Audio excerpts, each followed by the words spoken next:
Let us start from what is now. How could we describe what is now? One way of describing it is that there are shapes, colors, sounds, bodily sensations, thoughts, memories, and so on. So we could describe what is now in terms of objects appearing. Of course, a sound but must be heard, a shape or a color has to be seen, a bodily sensation has to be felt. And so another way of describing what is now is to say that there is hearing, seeing, feeling bodily sensations, thinking. That is, we can describe what is in terms of perceiving activities. When we describe what is in terms of objects, sounds, colors, bodily sensations, all of them, the totality of them is what we call reality. When we describe what is in terms of the perceiving activities, hearing, seeing, and so on, the totality of them is what we call experience. Now, is there any aspect of what we call reality that can appear apart from experience? Is there one single sound that can appear without hearing? One single color without the activity of seeing? Of course, no. And so, no aspect whatsoever of what we call reality can appear apart from experience.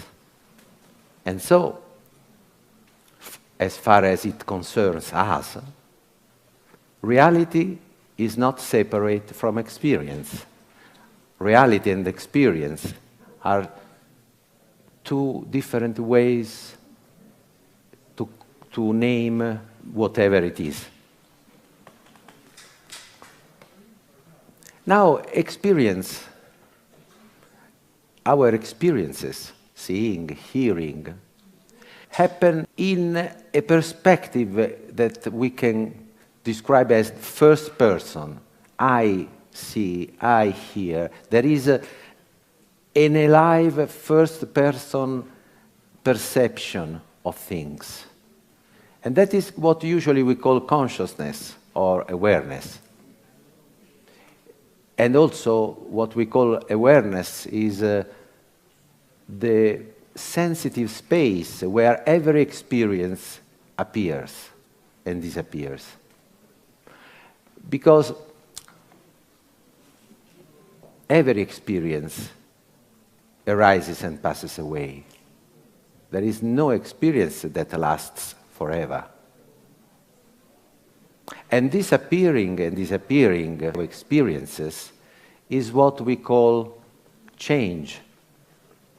And the way our thought measures change is what we call time, because our thought segmentates change in many bits that we call seconds, minutes, hours, days, and so on. So time is the measure of change. But in order to be perceived, change needs a changeless background. And that is also what we call consciousness or awareness. Change is made of experiences that arise and pass away. Now, for example, in order to perceive the beginning of a sound, consciousness must be there before the beginning and after. And in order to perceive the ending of a sound, our consciousness must be there during the sound and after the sound has stopped. And so, consciousness is always here, is constant, while experiences arise and pass away in this space. Now, is there any experience, perceiving experience, any seeing, any hearing, any feeling that can appear apart from consciousness? Of course, no. No aspect whatsoever of experience can appear without consciousness. And so, experience is not apart from consciousness. Experience and consciousness are not separate. And so we can say that, therefore, if reality is not separate from experience, and if experience is not separate from what we call consciousness, reality is not separate from consciousness. Reality and consciousness, as far as it concerns us, are two ways to point to the same whatever it is. The name that the mind gives to consciousness usually is I. We can say with Krishnamurti that I am the word. Consciousness and reality are two sides of the same coin. This is a very strange statement for most of us, because most of us are accustomed to believe that consciousness is a tiny thing inside the mind, that is a tiny thing inside the body, that is inside the external world. And so, since this is another description that our thought builds up, maybe that it's worthwhile to explore a little bit more closely how thought works. Thought is based on words, on language. When we think, we speak in our head. And language is made of words, and words are small frames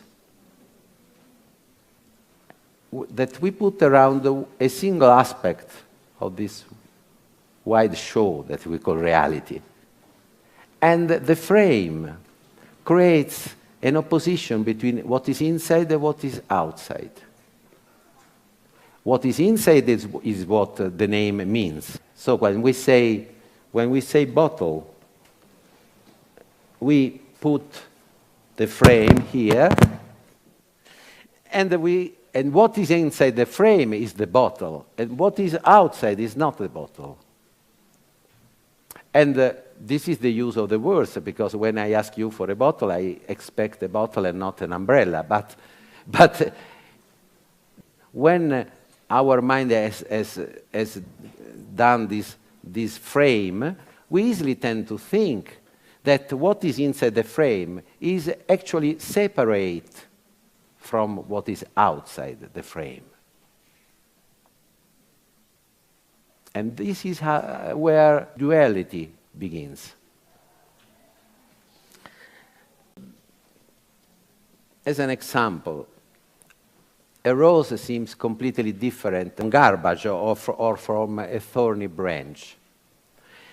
Nevertheless, that which we call now rose was in fact a thorny branch 15 days ago and will be garbage in another 15 days.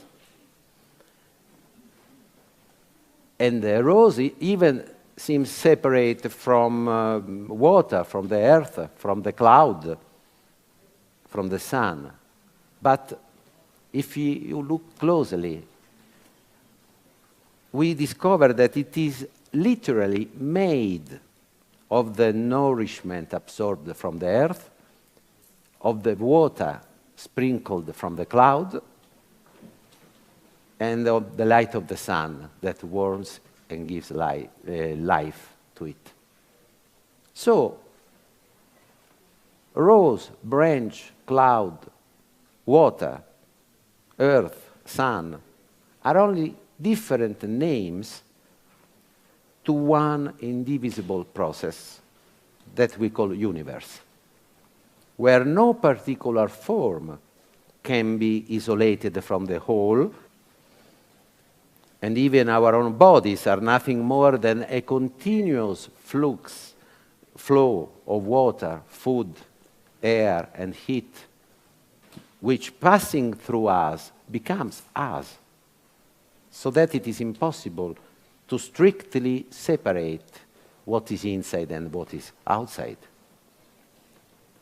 So, each word is a frame that traces a conventional as well as arbitrary edge around some aspect of the whole, differentiating an inside from as opposed to an outside, and creating the illusion that that specific form, for example, the rose, is independent and separate from all other forms identified by different names. But actually, rose and garbage are just two names we give to one nameless process that began with the beginning of the universe. And they are not separate. In fact, in those 15 days between the rose and the garbage, you can't find a borderline, a precise borderline, where the rose ends and the garbage begins. And you can't find this line because it's all in our mind. Because our name have these frames. But there is more than this. Because till now we spoke about concrete terms like apple. So every concrete term has a generic opposite. The opposite of an apple is what is not apple. If we analyze abstract terms, the ones we use mostly to describe the true structure of reality. If we analyze abstract terms, we find that each of them has a specific opposite. Right, wrong, good, evil, freedom, slavery, low, high, long, short, and so on. Each one of them has a specific opposite. And all of them are arranged in a pair of mutually exclusive opposites. And I am speaking on the logical plane. On the logical plane, the pair of opposites are mutually exclusive. Because, of course, logically, if something is long, is not short. Okay? Something is right, is not wrong, and so on. Now, this is not what I call still duality. It's just a dualistic way of functioning. We find many things that function like that. Even our neurons of our brain, they basically decide to let an electrochemical impulse pass or just stop it, like a switch. So many things are working in this way. So that is a natural thing. And it is very useful because we as biological organisms have to take quick decisions in order to survive or to adapt ourselves to the challengings of life. So we are constantly full of data that overwhelm us. And we have to quickly decide which ones are useful and what to do quickly. And so, using abstract terms in black and white with this pair of opposites is a huge simplification of this situation, because everything becomes either black or white. So we can quickly choose a white and discard black. So it's very useful. But reality is not like that, of course.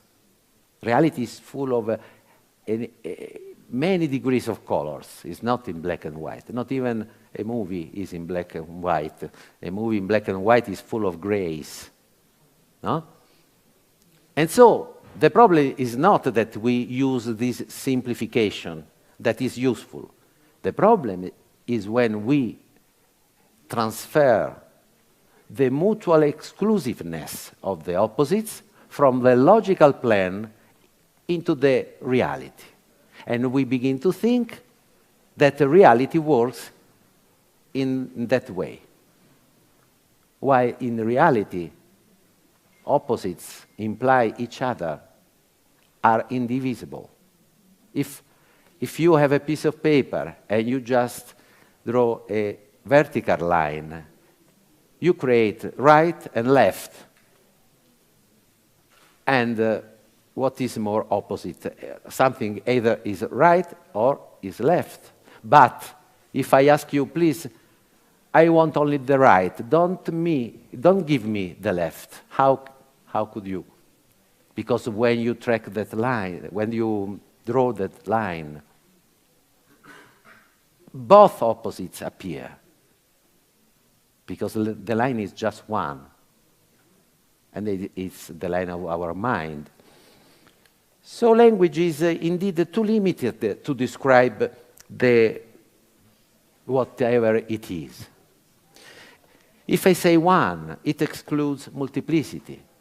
If I say being, it excludes becoming. Yet, how is the universe? The universe is being and becoming. If I say universal, it excludes the particular. But reality does not exclude anything at all. It is the constant background that manifests the variety of everything. So I can only say neither one nor many, neither being nor becoming, what they call the apophatic way of using the language. So I ask, let's check our direct experience and see what happens. For example, now you are listening to my voice. You can describe it as sound, meaning something coming to you from outside. Or you can describe it as hearing, meaning something inside you that is receiving the sound. And this is a couple of opposites, of course. An object, sound, an external object, and inside a subject receiving it. And so we easily tend to think that they are two halves of a process. The external half, the sound, that meets the internal half, consciousness. Is it so? Please check your experience and see if you can find the precise edge, the precise borderline where the sounds out there ends and your hearing in here begins. And you can't find it. And you can find it because, of course, it's in our mind, that line. Because when there is the actual experience, there is no sound, nor hearing. There is just one experience, this. Can you divide it? Only later on, when our thought tries to describe what happened, then says, I heard a sound. And so the duality between subject and object begins. I, the subject, the consciousness, and the sound, the object. But this is a rule of grammar, a rule of language. It's not a rule of nature, of reality. Because in reality there is only this. And the difference is that when we see consciousness, we mean all the experience described in first person. When we say world, we mean all the experience described in third person as objects. It's like ascent and descent that are two different ways of describing according to the direction that you choose. From here to here is ascent, and from here to here is descent, according to the direction. And if we explore still more our experience in consciousness, we find also that consciousness as such, not to be confused with the contents of consciousness, what the consciousness is conscious of, perceptions, thoughts, bodily sensation. These are contents of consciousness. But consciousness as such is a basic principle which cannot be consistently explained as the end result of any physical or mental cause. No explanation nor cause could appear without consciousness already being there as a precondition of that. It is an irreducible reality prior to any perception, any explanation.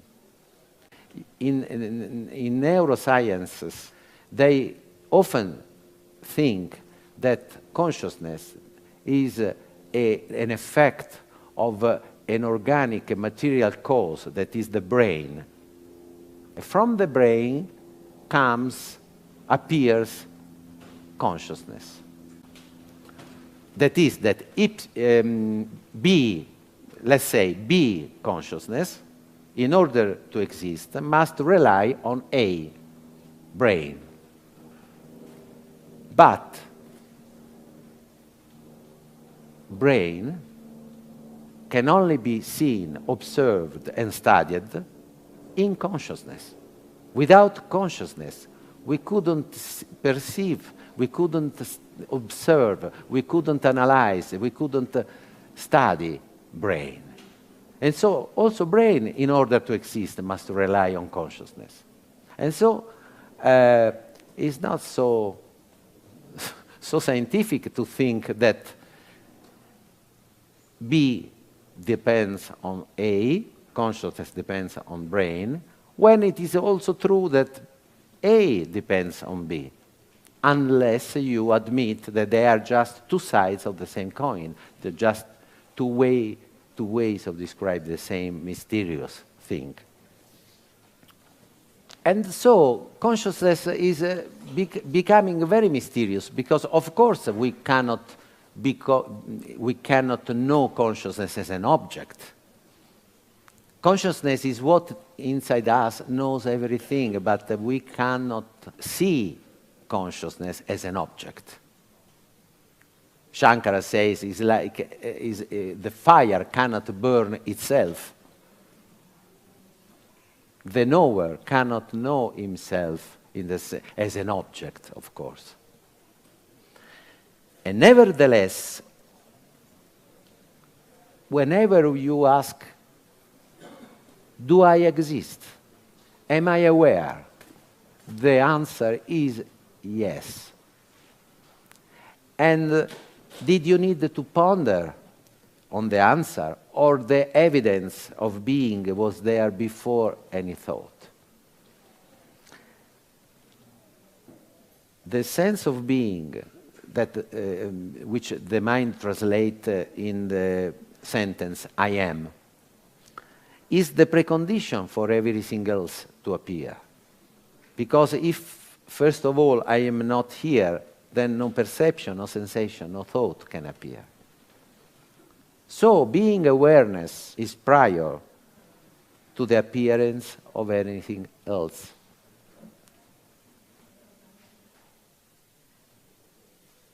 And the sense of being is simple and immediate evidence for the thought to grasp, is a non-conceptual awareness. Every time you ask, do I exist? Am I conscious? In the gap between the question and the answer, yes, that are two thoughts. In that gap, there is an evidence that is not made of thought. However, we can check that even the sense of being comes and goes. For example, when we are in deep sleep without dreams, we don't know that we are, though we obviously continue to be as well. But since any change can be perceived only by virtue of a changeless background, who or what notices the coming and going of the sense of being? This presence is the bottomless ground of everything, the unknown source of awareness itself, so perfectly whole, so perfectly full and non-dual, that it has no need whatsoever to divide itself in two parts, being and awareness of being.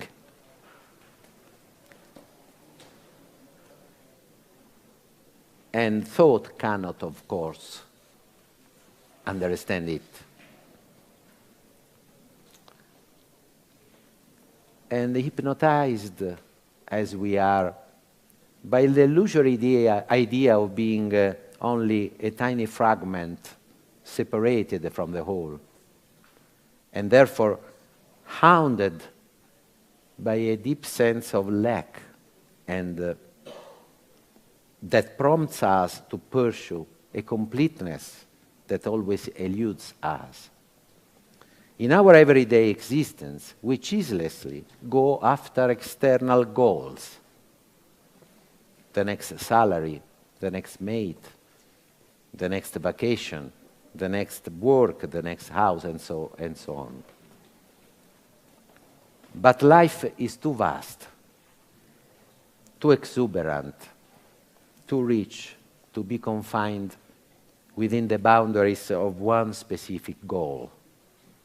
Life is not a process, as Nisargadatta used to say. Life is not a process that occurs in time. It is an endless explosion. And at every moment is it possible just to realize that I am not a separate individual, but rather what we could say the dance of the whole. And this is beauty. And this being the case, teaching people how to become what they already are would be as arrogant and fool as teaching waves how to become sea.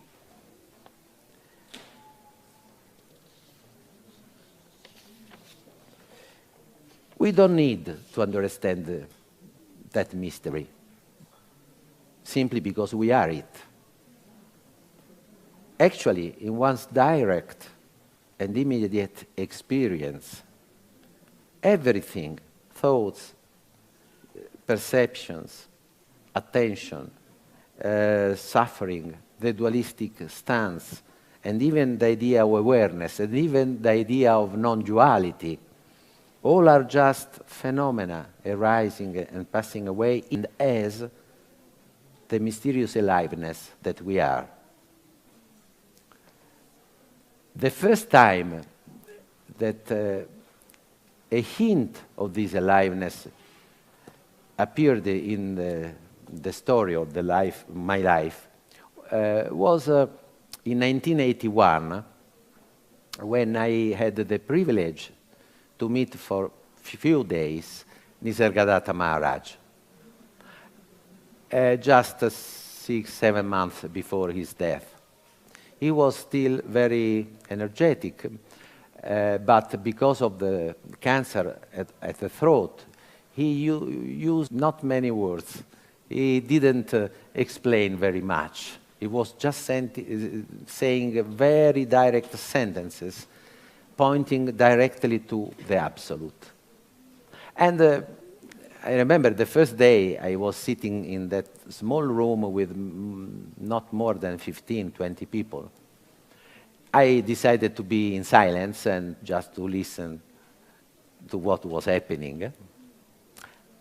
But Nisargadatta, who in those days liked to stand instead of sitting, went just in front of me and directly asked, do you have any spiritual practice? And what do you do? And that time I had been doing meditation for about 9-10 years, mostly Vipassana meditation, but with some of experience in Zen, in Dzogchen, and so on. So I tried to describe my practice, saying, I look at things and let them go. And then Nisargadatta said, and when everything is let go, what remains? And I knew the answer because in my Vipassana practice, I get accustomed to understand that all physical, all mental processes just arise and pass away, so they are not really me. I am the witness, I am awareness. That was for me the bottom line of my identity at the time. So I said, everything arises and passes away in the field of awareness. When everything is let go, what remains is awareness itself. But at that time, Nisargadatta put me a question that I never supposed it could be possible to think. Because he asked, and when even awareness is let go, what remains? And of course, I had no answer. I was very surprised of this question, really. And so I said, I don't know. And at that moment, he was looking directly to my eyes with his eyes, that, you know, the eyes of Nisargadatta were very, very full of fire, of passion for truth. And so he said, yes, you don't know. There is the Absolute, where you don't know. And something very strange happened to me, because I felt suddenly pushed back behind awareness and falling down in a bottomless pit of the unknown. And it was a wonderful but terrifying experience. So my body-mind complex just grasped to the surface. And it was strange because in the following few days in Bombay, from time to time in everyday life, maybe sitting in a taxi or drinking a chai, it was happening again, this falling back in the unknown, and then this just going to the surface. I felt that it was a very important experience. Then the last day I was there, Nisargadatta told me the following words: don't lose yourself in the many branches of the many useless questions of your mind, but go straight to the root. Go to the source. And then he said, I throw you there. And then he said, moreover, I bury you there. And stay still there until even the seeker dies. Then you will find yourself beyond, in the unknown. I understood his words, but I didn't grasp the deep meaning for a lot of time. Why? Because my mind, in those days, had already begun to build up an interpretation of what was happening. And the interpretation was as follows. Nisargadatta has pointed to me the way to the liberation that at that time for me was a goal to reach. So he's free falling in that bottomless pit. But my ego is too strong, so he tries to go to the surface. And so I have to do more and more meditation in order to melt down my ego. And so I went on doing meditation for other 15 years. I'm very slow to understand things, but when I understand, I understand. And so I didn't get the essence of what he said the last day, until the seeker dies. Because I went on seeking with this idea that I was separate from liberation. Liberation is over there, somewhere else, and I have to do a path in time in order to approach and reach liberation. This is the essence of duality, because if liberation is a true reality, it is here. If you look God is everywhere, so he must be here now. If you are looking for the whole, if there is the whole, it must comprehend us and here, otherwise it's not the whole. If you look for your true self, it could be only where you are, your true self. So that was the play of the seeker. And until the seeker disappears, the play goes on. And when the seeker disappears, not because we have found, but because it's like looking for the darkness with a lamp. And maybe you say, I will switch off the lamp only when I'll find the darkness. But fortunately for us, sooner or later, the batteries just finish. And when it happens, here is the darkness. I'd like to conclude with, since I've spoken about Nisargadatta, with some sentence of him that I find very, very inspiring. He says, I do not negate the world.